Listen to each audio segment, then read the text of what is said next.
Bismillahirrahmanirrahim. Assalamu alaikum wa rahmatullahi wa barakatuh. A very chilly morning. I hope you guys are keeping warm wherever you are watching us from now. It is time for your best to wake up. There, Sabah Show with me, your host Yusuf Farah. Wherever you are watching us from at home, remember you can join in the conversation on our Facebook, Twitter and Instagram pages at Horizontv Kenya, and our SMS line where you can send in your opinion on whatever we'll be discussing. That is 21951. Now, if you can pan to my right, I can see my sister Sumaya. You are ready? And if you can go to my set right now, I see my brother Patrick Nzomo and my sister Sakina. You guys are well? A very chilly morning, yeah? I hope even our viewers at home are keeping warm. Now, as we begin the show, I just want to pose a question before we begin the show. Nzomo, yes, is it like we're competing with the outfits or what? You're looking very sharp, bro. Not really, you're looking good too. We should definitely bring a blazer for our sister Sakina. True. It's really cold. All right, now let's dive into the headlines, and we will start with the Daily Nation, and the headline that reads here is Kettle Rustler's Paradise. Belying the picturesque scenery, politics, clandestine interest, livestock business, both legal and illegal, and a history of traditional feuds run concurrently, triggering a deadly mix of violence in a land where the gun is the arbiter. Now, this is a story that has been going on in our country for a very long time, and I had a chance to go through the newspaper this morning, and it says bullets are going for as low as 100 shillings, and guns are being traded for cows. So let's start with you, Patrick. Do we see a possible future where this cattle rustling issue will come to an end, or we are fighting a losing battle? I think it's good to also to first understand that this was something that was, a little entrenched in some of our cultures. It's not something that we see at the wake of a political dawn. So it's something that was there with us. Yeah, only that the modalities have now changed. Yeah, we were using, spears, arrows, and the main aim was to, capture, get the cows and, maim as least people as you could, yeah? But now we are seeing, a shift, yeah? People are beginning to look at it, like it's wrong. I'm not saying it was right, because, that's still in there. So, yeah, the thing has been, there's always a political angle. There's always someone who is trying to say something that is, not the truth. Yeah, so I think if we stop politicizing this, yeah, and we start dealing with the issue, yeah. I like it when the government says that no one should have a firearm, you see, unless you're licensed to have one. Yeah. Because I don't see the point of having a gun when the state is protecting you. Yeah. But then now this begs the question whether is the state protecting everyone? Exactly. Do we have police presence in Mandera, in Turkana, in West Pokot? Yeah. And if they're there, are they doing their job? You see, the problem is if the citizenry is taking up, arms to defend themselves, that begs the question whether the state is doing enough to protect the citizens. And if the state is doing enough, then we have all right to tell the civilians, hey, you know what, return the guns and the state is going to protect you. But unless we are able to answer that question, I think that will be a recurrent issue. Okay, so do you feel like the state is doing its best to protect our citizens? Not enough. I mean, the problems that have been happening there have always been these people, pastoralists, having this conflicts in between them, which is understandable, but now it's getting a bit absurd because there are parts of the country where there is peace. So for there to be still parts of the country where people are taking up firearms themselves, the citizens themselves, to fight one another, then that cannot be taken as something justifiable, despite the fact that it's something that has been happening for a while. So the state is definitely not doing enough, because the fact that citizens have to defend themselves, it clearly means that there is a missing link somewhere. There's something missing definitely with the state's part. Okay. We recently saw, Patrick, the story where citizens were returning unlicensed firearms, and the exercise was successful to a point, to a certain point, but after a while, an issue like this rises again. So what could we owe this issue to? Because we're seeing the nation is trying to return unlicensed firearms. Some people are doing it, but others are not returning the firearms. What could be the reason for this? Farah, I would just ask you a quick one. Say you're staying in this part of Kenya where, people can come into your home anytime, take your cows, you know, kill your children, kill your women. So, and you know, the police station from your home is, you know, like 10 kilometers or like 5 or even 1, you see, and there's no AP cam around. Yeah. What are you going to do? Yeah, and you have, you know, you could have an access to, and all your family, or let's say all your relatives, all people around have, you know, guns, and they are, you know, defending themselves. What would you do in that instance? So I think instead of the state, you know, asking politely for people to return their guns, let the state assure us first of our security. I'm not saying it's okay to have unlicensed weapons. Actually, that's a crime. And when you're found, you're going to be, you know, the law is going to take its course. Yeah. But then the problem is, are you just going to stay there? You know, that's a reality. Yeah. There's the law part, and you know, there's a reality part.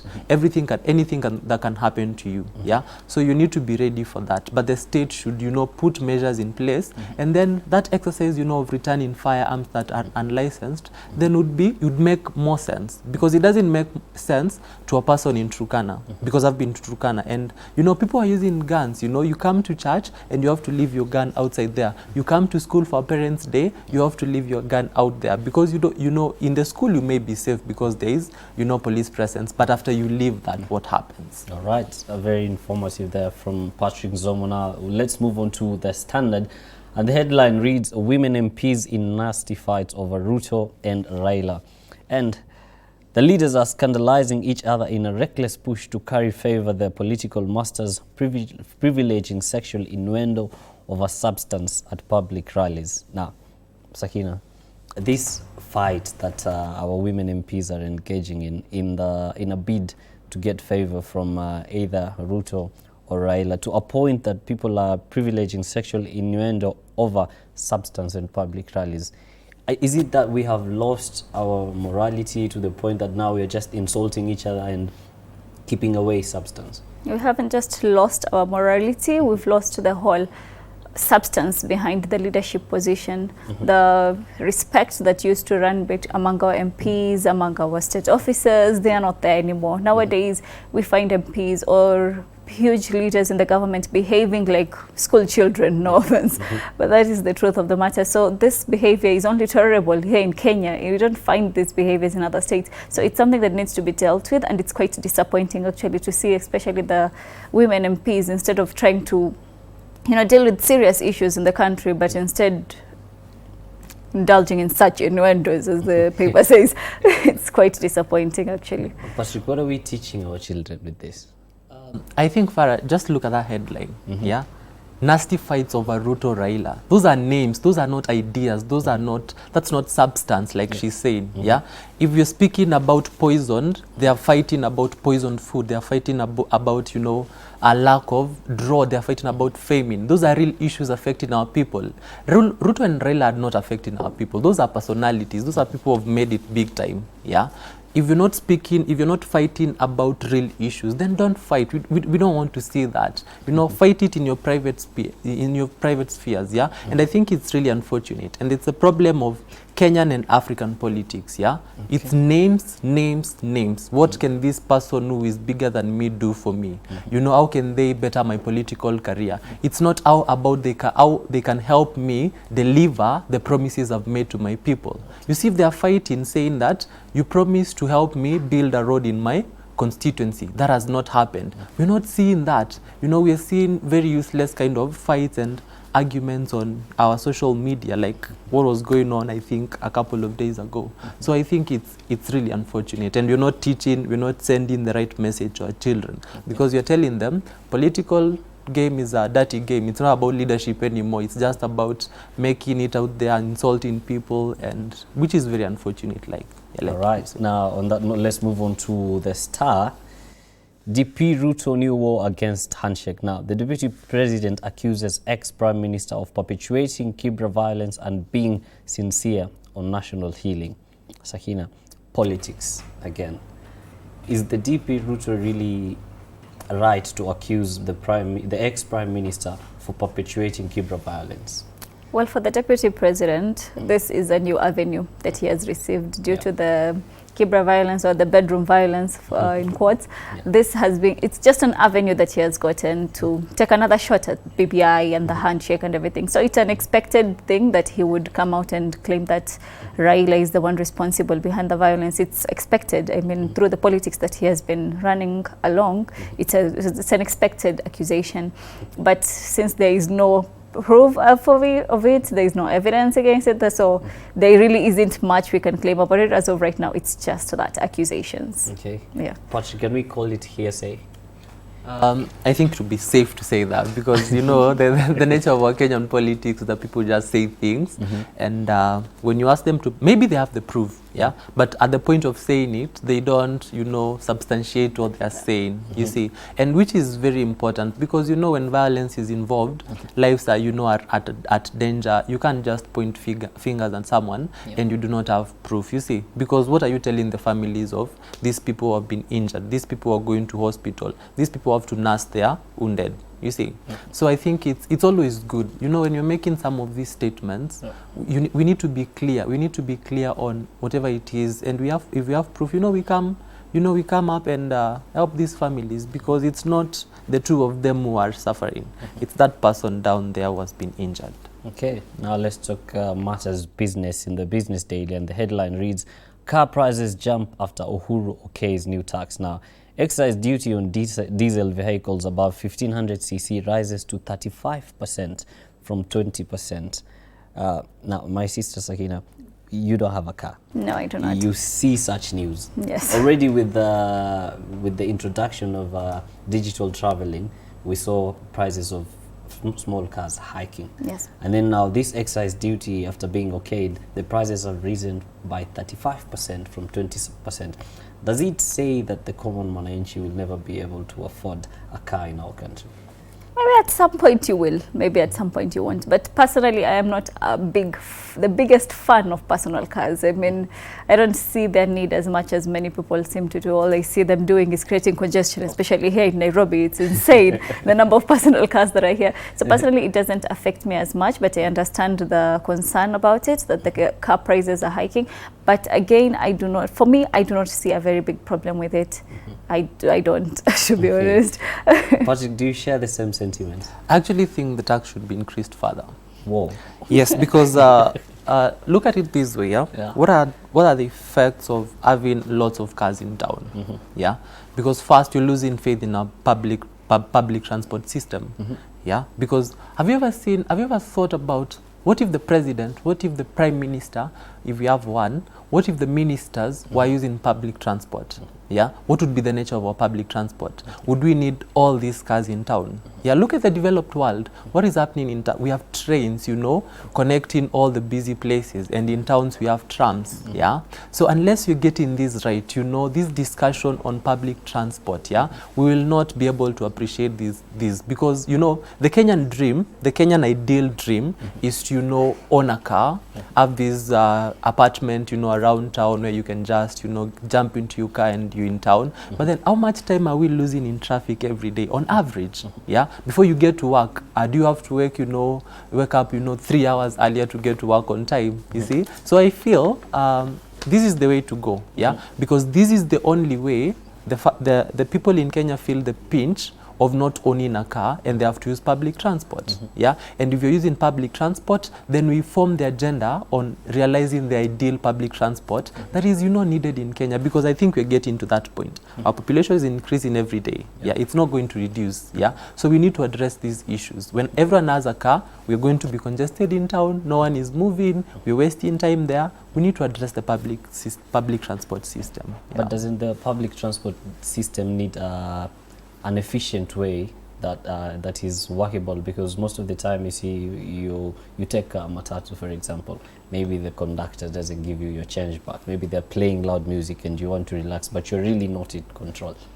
I'll ask you one question. When you hear public transport, what comes into your mind? probably low-income earner, the person who doesn't make a lot of money, the person who doesn't have a car. Yeah. So unless, like I heard, you know, during the World Cities Day, unless, you know, we are demystifying this whole idea of public transport. Yeah. When you hear public transport, you see something that a minister can board, something that a president can, is okay traveling in. You see, affordability, accessibility, you know, justice, you know, everyone is okay with it. Like unless we are BRT. up to that, unless we are up to that, I don't think we will fix the car issue. All right, the thoughts of Patrick Nzomo right there bring us to the end of our first segment. But stay tuned, because when we come back, the headline on Taifa Leo reads, Majenti wa Shetani Bungeni. Stay tuned for that. This is the Sabah Show. Ahlan wa sahlan wa marhaban. You are watching the Sabah Show. Keep it locked right here on Horizon TV.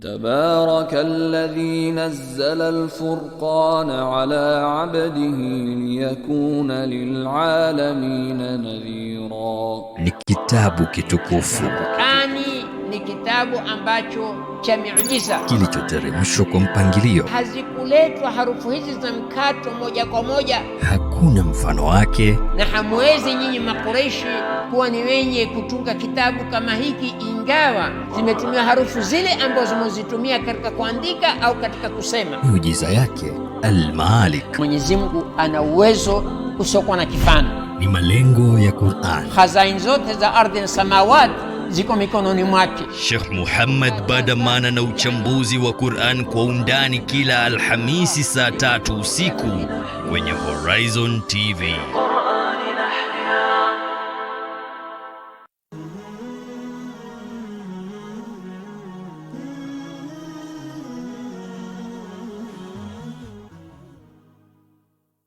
Ahlan wa sahlan wa marhaban. You are watching the Sabah Show.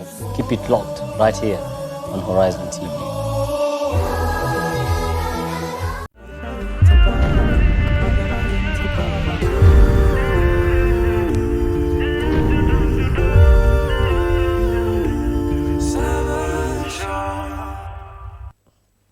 Welcome back to the Sabah Show with me, your host Yusufar, on set with Patrick and Sakina. Before we went on the break, the headline on Taifa Leo was Majenti wa Shetani Bungeni. Uchunguzi wafichua wabunge walafi wanavyohongwa ili kuruhusu vyakula vyenye sumu kuuzwa nchini. Sakina, tuongelee kuhusu maadili ya wabunge wetu. Imefikia mahali ambapo mtu anakubali pesa kuruhusu chakula ambacho kina sumu kufika, na wakati mwingine chakula hichi kinauzwa mpaka katika kaunti zao. Inasema nini kuhusu wabunge wetu? Hawana hayo maadili ambayo mwanzo ilikuwa ni tuyaangalie kabla hata kuwapa hiyo post ya kuwa wabunge. Hatukuangalia, tuanze hapo. Wananchi siku hizi hawaangalii tena mambo ya maadili wakiwaja point ya kutemia kuvote. Sasa ukisha appoint mtu, ukishachagua mtu wewe mwenyewe kwenye kaunti yako ambaye wajua hana hayo maadili, wa expect vipi akienda huko mbele afanye mambo ambayo yatakuja kusaidia wewe? Ndio maana sasa wakifika huko bungeni au maadili na ulafi wao, kukosa maadili na ulafi wao, watugeukia sisi wenyewe. Sasa haya mambo wakifanya wao haya affect wao probably na familia yao. They know which foods to consume. But sisi wa Kenya who are clueless, who have no idea what is happening. Na hivyo ndio vyakula ambavyo twala. Unga una sumu, nyama a while back zilikuwa na sumu, sukari we were told ina sumu, we never really got it. It's insane. I mean, Kenya sasa inkuwa as if everyone at this point, cancer rates are going insane. The types of foods that we are eating are completely not meant for human beings, and these are the foods that we are consuming, and our parliamentarians have no problem with it at whatsoever. It's quite disappointing. But that is the whole reason why we also have a separate standard board. And when that standard board also fails, who are we to turn to now? Okay. Patrick, what lesson can Kenyans learn from this as far as the next coming elections are? I think it's very unfortunate. And like I said here last time, Moses Kuria said, you know, one thing that, you know, should catch the attention of Kenyans, yeah, sometimes back. Yeah. He said this parliament has really failed Kenyans. Yeah, they are taking decisions that they shouldn't have taken. Yeah, and you see, if one is coming to such a realization, then it's not so lost. Yeah, you know, there was a joke that by the time somebody gets to 20, if they have been born, they'll have eaten all the elements, you know, in the periodic table. Yeah. Because, you know, the unga has something, the sugar has something, Yeah. you know, like you're saying, the rice is plastic. But then, one thing I think we should learn clearly, we need to hold these people accountable. You know, this kind of voting in parliament is very sick. And you don't just pose a question and people say aye, nay. What's that? Yeah? Let's formulate a system where people can put their vote on record. Yeah? If it's my MP and we're voting on matters food security in my county, in my country, in my ward, yeah? I want to see how they voted. Did they vote yes? Did they vote no? Then I'm going to check the bill and, you know, I'm going to see what was the substance of the bill. Should they have voted yes or no? Yeah? And I think Kenyans, we need to wake up, yeah? Because these are things that, you know, should really make us feel so bad about, you know, everything, you know, about our politicians. Because what are they doing? They're living in these very nice suburbs of Nairobi, yeah? They're very good places, yeah? You know, we're living in these very congested places. Our food is now getting poisoned, yeah? Where does it end? You see? Because the gap keeps broadening because the businessmen benefit, the politicians benefit, yeah? How can you get 50,000 to poison your cousin, for example? You know, you'll take them to hospital eventually. What they don't realize is that this thing is a circular thing, yeah? You do one wrong thing, it automatically will come to you because these people are going to start demanding for hospitals. Yeah. Okay, it's good to build hospitals and they should build hospitals, yeah? But there will be more need for hospitals. There will be more, they will be coming to them, you know, for hospital bills, yeah?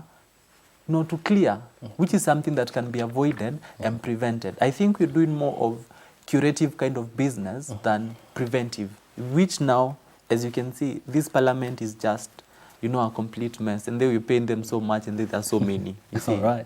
Speaking of hospitals, page 5 of the Daily Nation reads, Moi back in Nairobi hospital. Now, former president dodged by breathing problems caused by liquid around lungs. Now, Sakina, I don't know if you had the chance to enjoy maziwa ya Moi. No.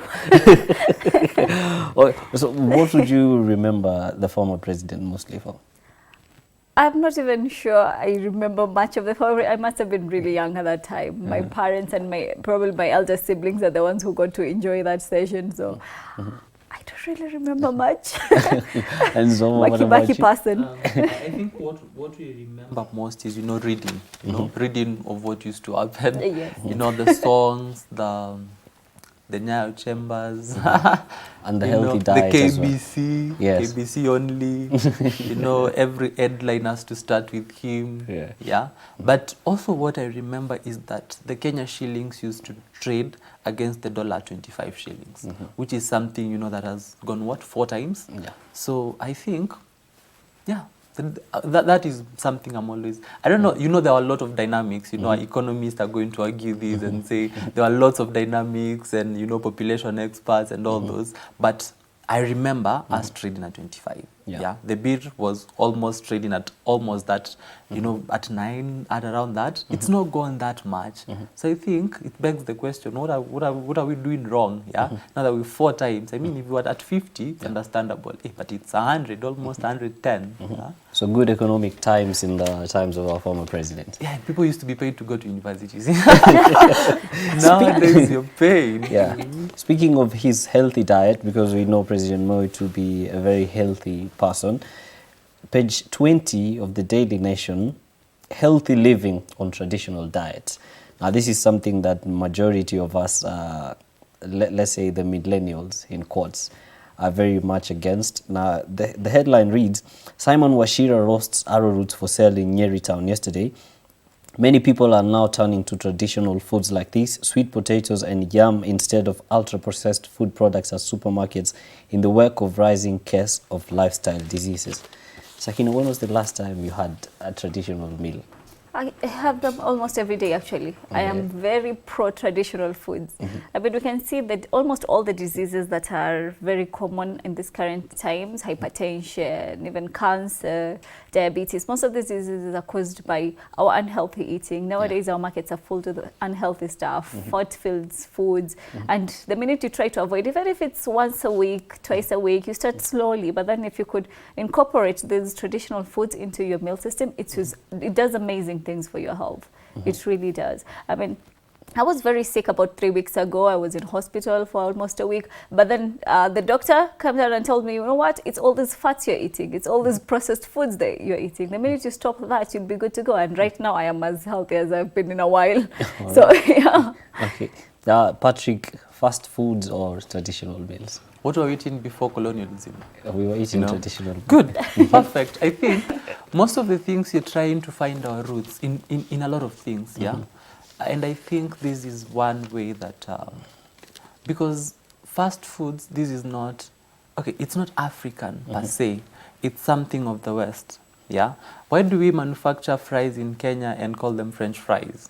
Yeah, and we're very busy, you know, buying them and eating them, yeah? Or they're manufactured in South Africa and then brought here and called French fries, you see? But we have our own ugali, you know, that is made of sorghum, that is made of millet, you know, this kind of healthy kind of foods, yeah?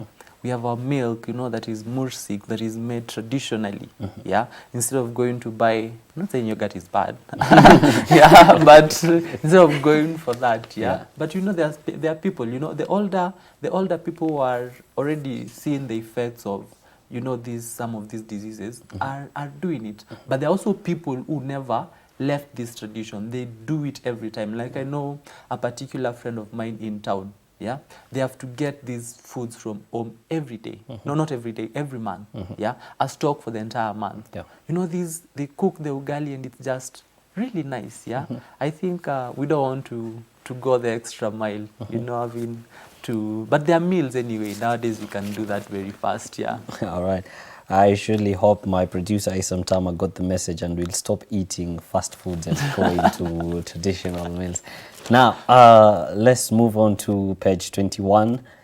Muslim clergymen warn faithful against attending the population forum. Now, through the Council of Imams, a Council of Imam and Preachers Kenya, Muslim leaders are claiming that this population forum will be promoting ideologies that are against the Muslim faith. Now, a quote here says, "We're afraid that the summit seeks to promote abortion, homosexuality, and lesbianism amongst our youth. And as leaders, we urge Muslim faithful not to attend the summit, a wide berth, and to shun its teachings."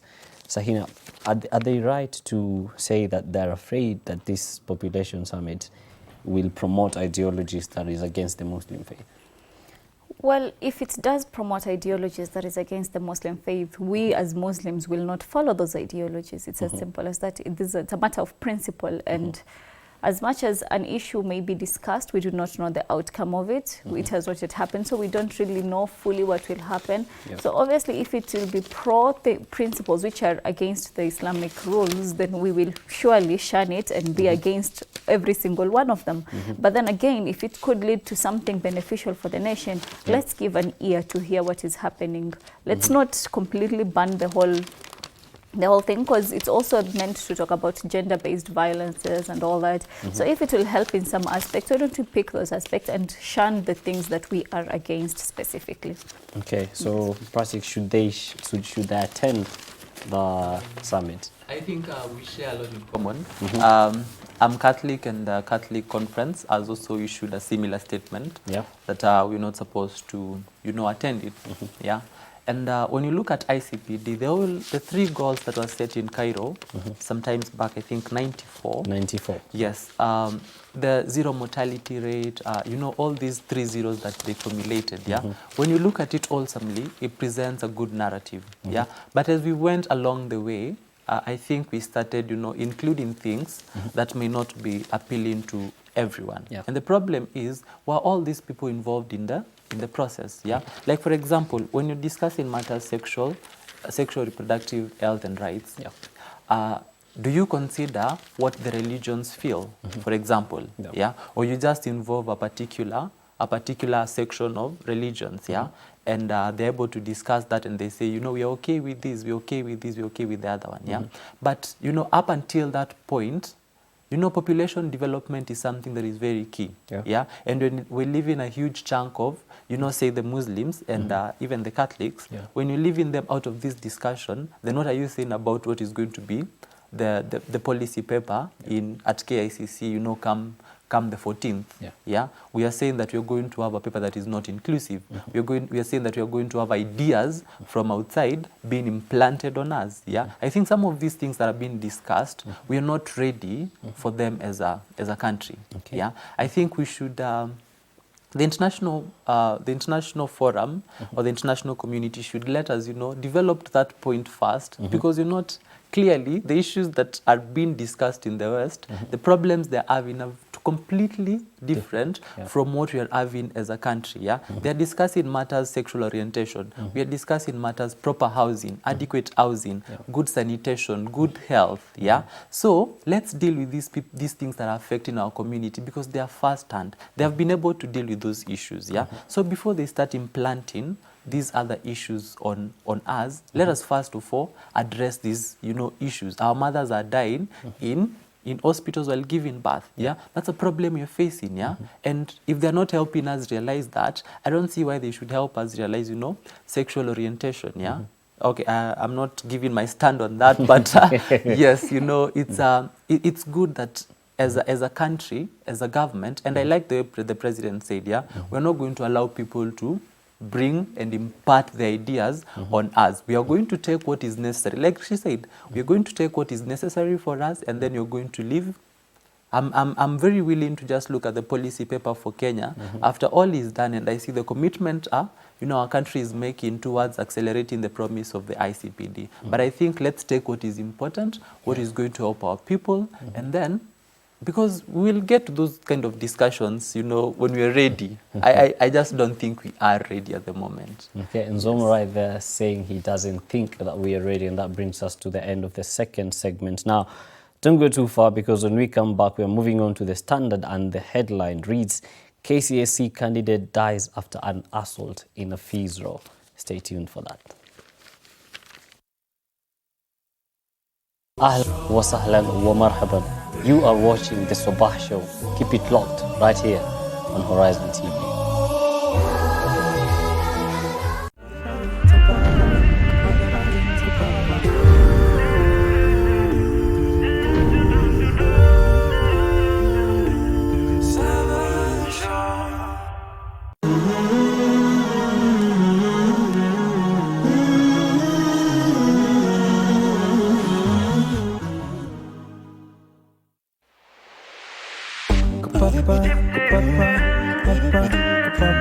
Healthy Thursday is not just about diseases. It's about food, lifestyle, milestones in the medical practitioner's field, especially in our Muslim Ummah, and more so, your health. Discover breakthroughs and milestones in the medical field. Learn how to manage diseases. Oh, that was not painful. Join the discussion. Make better decisions on your meal plans. Improve your lifestyle. All the doctors who are there were tired of working in maternity and taking care of women. And they say, you are the new kid on the block. We are leaving this department to you. Healthy Thursday is about you, about your family, your lifestyle. So keep it locked Horizon TV on Healthy Thursday with me, Maria Mwacharo.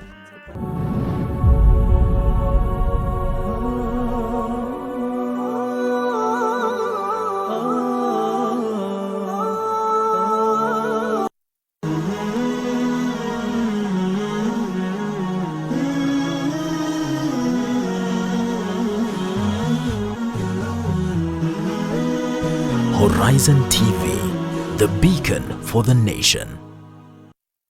Ahlan wa sahlan wa marhaban. You are watching the Sabah Show. Keep it locked right here on Horizon TV.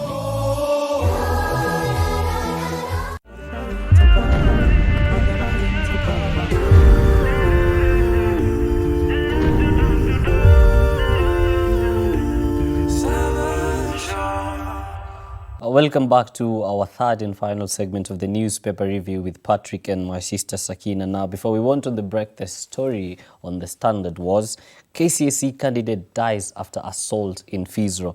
Now, it goes on to read, Stephen Olwach from Joel Omino Secondary died at Jaramogi Odinga Referring Hospital on Friday last week, 3 days after he was admitted to the ICU. Now, the boy's mother at the Ambo claims her son was assaulted by failing to pay fees. Now, he was beaten by guards and his colleagues. Sakina, the management of this school, where was it when an incident like this is happening? I mean, a student who is sitting his KCSE now just lost his life. Since when do the security guards and fellow colleagues have the right to even take any action, any sort of action against a student for a fees delay? That is not their responsibility whatsoever. This is an act of complete inhumanity.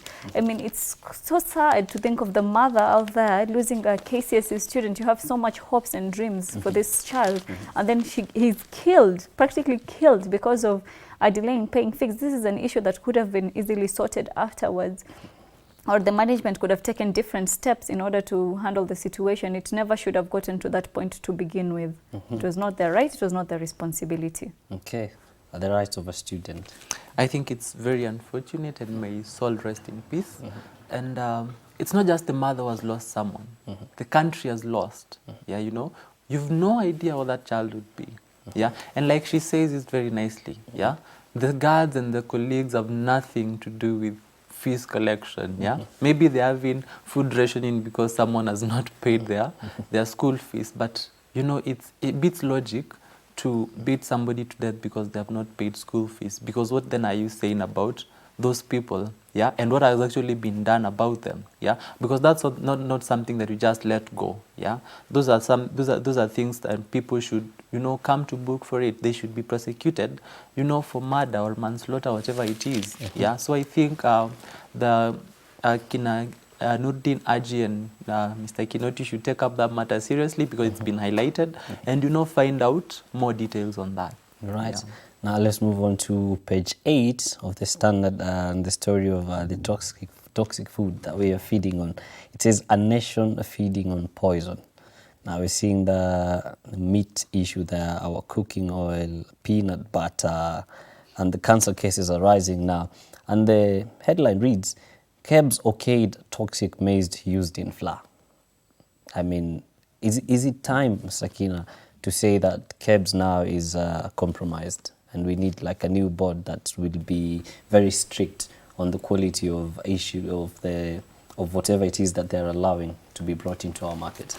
Compromised is an understatement. KEBS is practically failed at this point, because one incident is something that we could look into and say there was some corrupt agents within the organization.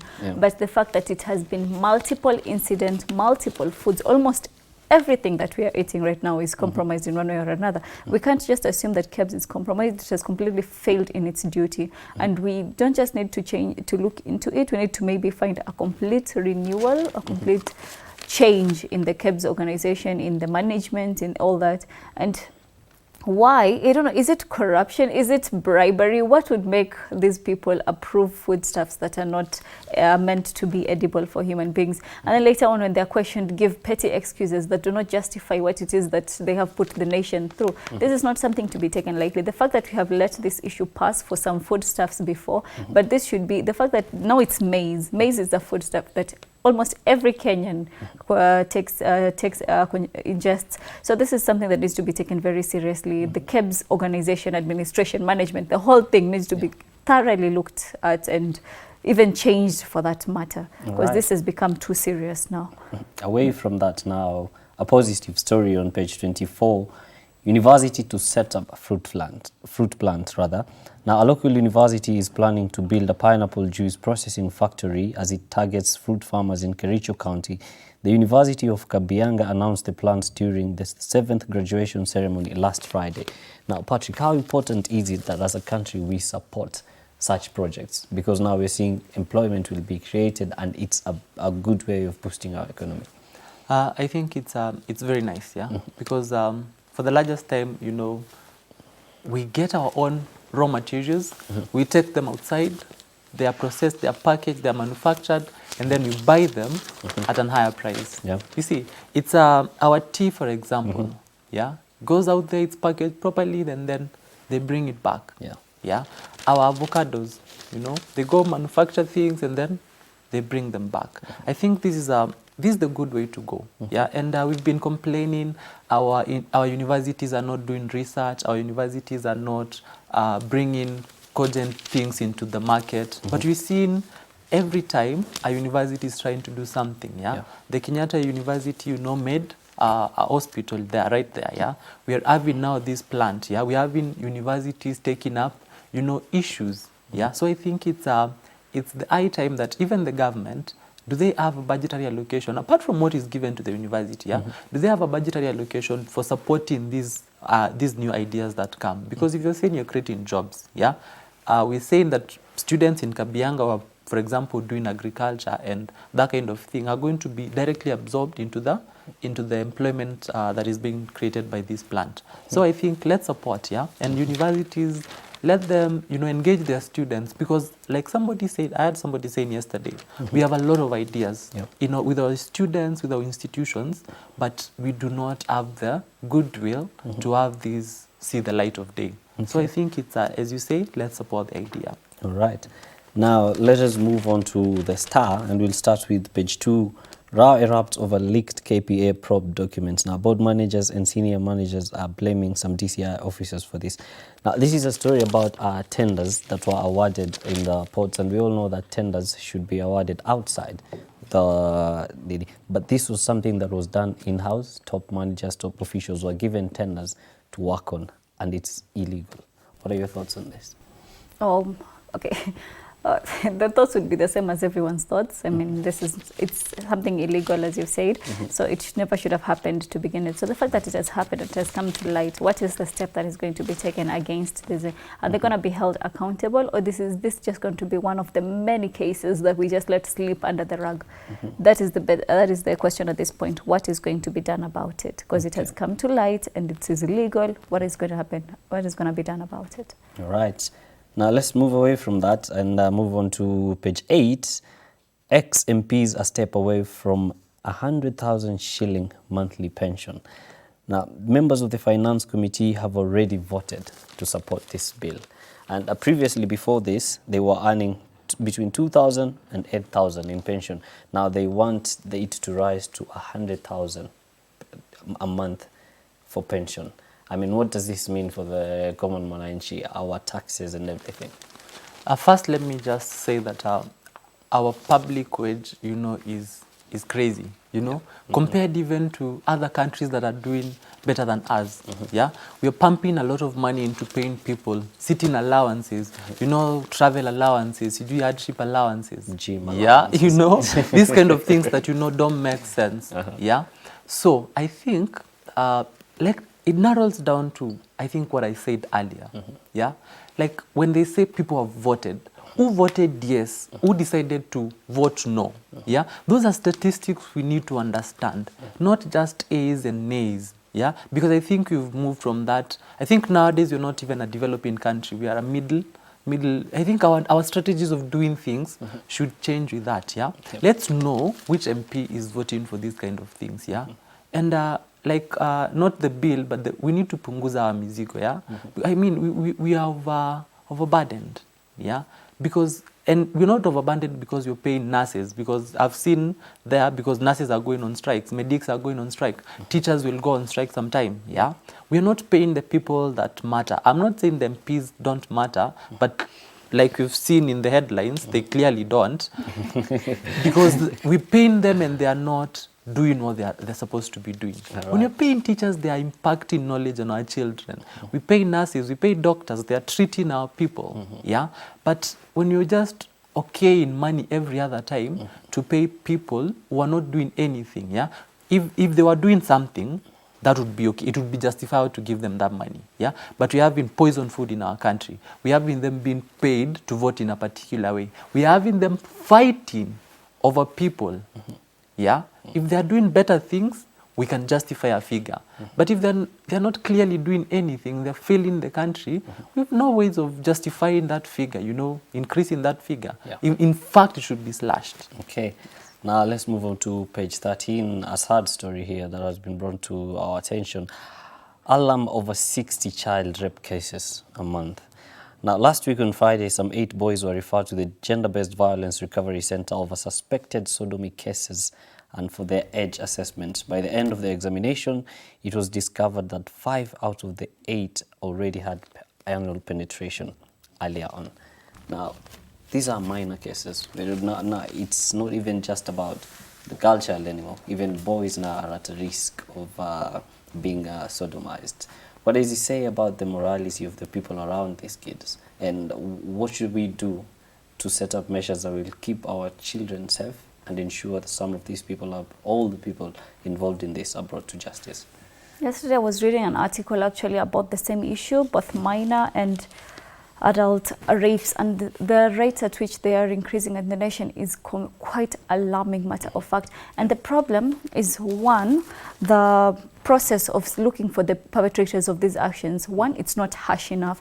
You'd find a case, because that's why people nowadays don't even bother reporting rape cases anymore, because once you report a rape case, how long does it take for the person who is responsible for that act to be caught? And once they are caught, how long does that case take in court? We find this case is taking months in court, being dragged along, putting these victims through this trauma for a very long time, and eventually, most of the time, they just end up roaming free. So the minute we keep letting rapists out there, how do we expect to curb this situation? So I blame the judicial system, because we keep telling people, report cases, report if your child has been abused. But if we keep reporting and we're seeing nothing is happening, what are we Kenyans supposed to do?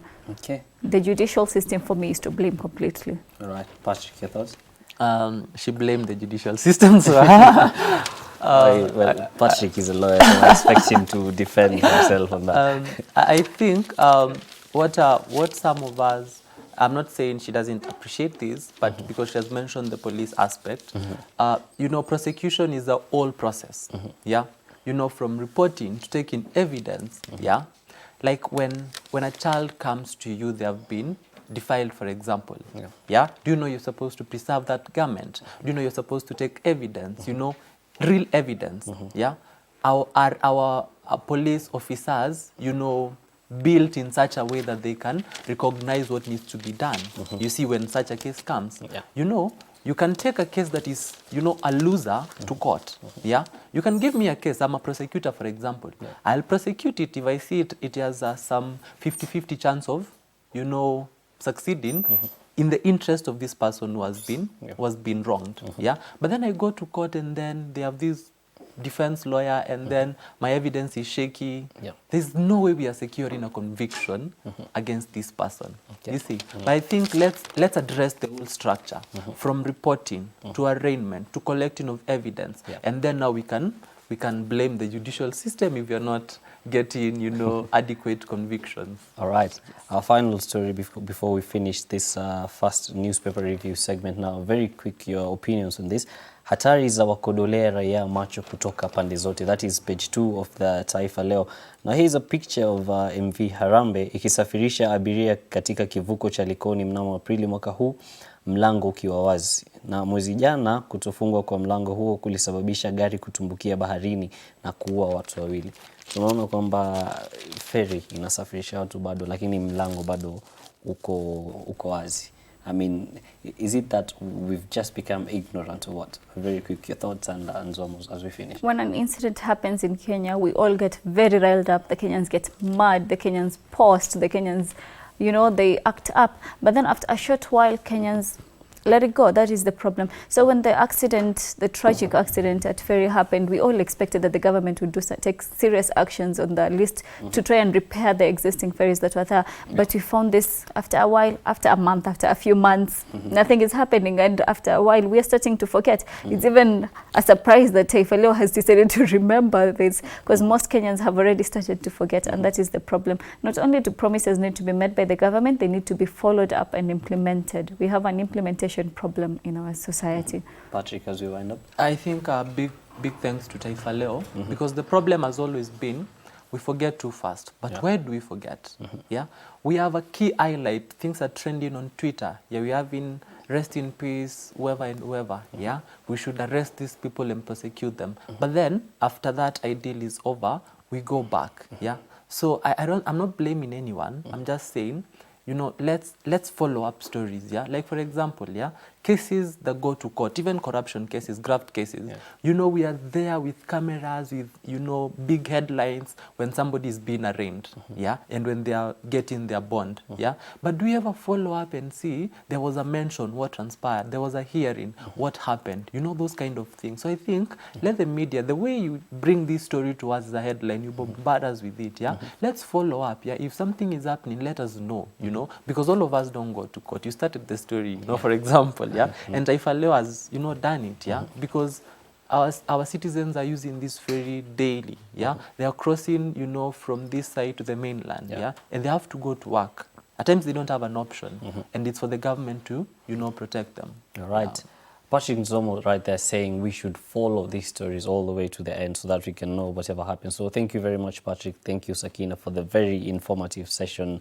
Definitely heated a bit when Sakina said we should blame the judicial system. Anyway, that brings us to the end of our newspaper review, but don't go too far because when we come back, Tech Tuesday begin and the topic of the day is smart homes. You don't want to miss that. Ahlan wa sahlan wa marhaban. You are watching the Sabah Show. Keep it locked right here on Horizon TV.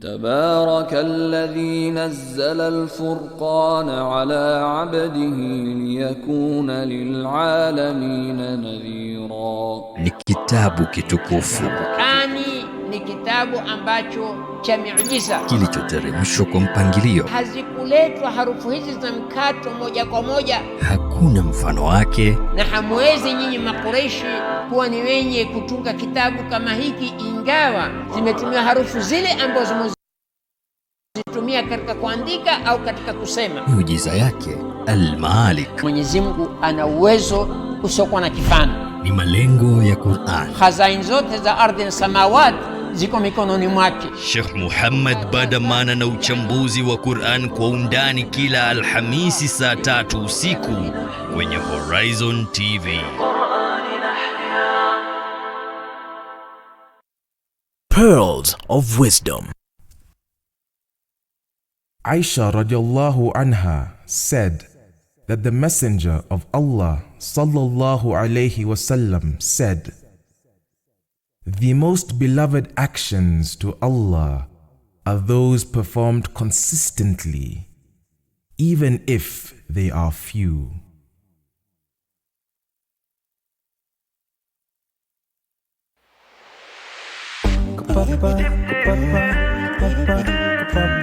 Healthy Thursday is not just about diseases. It's about food, lifestyle, milestones in the medical practitioner's field, especially in our Muslim Ummah, and more so, your health.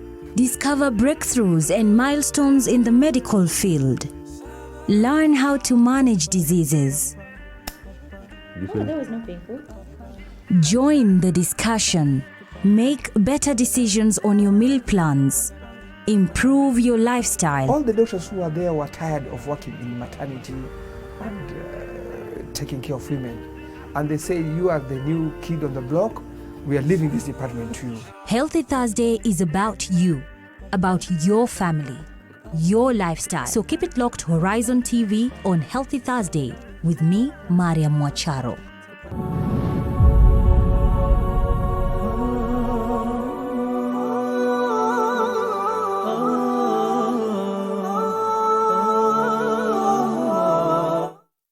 Kuna faida gani twapata tukimjua Mtume sallallahu alaihi wasallam? Nabii mwenye ushawishi mkubwa duniani. Tukizikwa tukitiwa kaburini, tutaulizwa haya maswali matatu: man rabbuk, ma dinuk, man nabiyuk. Sheikh Jamaluddin anakupa simulizi usiyemjua. na kutambua sunna zake. Lakini ukimjua na ukimtambua Mtume Muhammad sallallahu alaihi wasallam, mapenzi yako yatazidi. Ufahamu Rasulullah, familia na maswahaba wake. Tazama sira ya Mtume kila Jumatatu saa 1 jioni kwenye Horizon TV.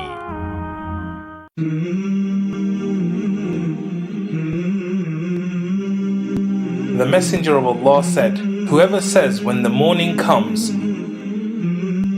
Raditu billahi rabba wa bil islami dina wa bi Muhammadin nabiyya, meaning I am pleased with Allah as the Lord and with Islam as a religion and with Muhammad sallallahu alayhi wasallam as a prophet, then I am the guarantor that I will take him by his hand until I put him into Jannah.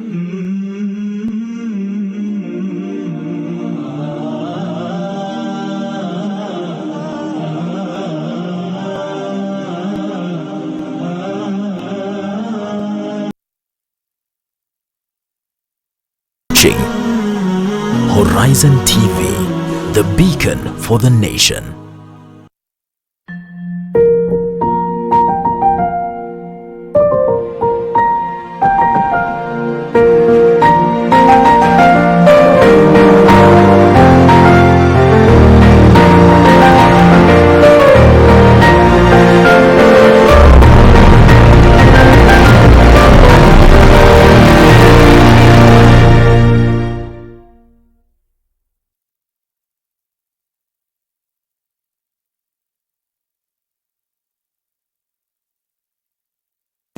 Jamia Training Institute holiday program is here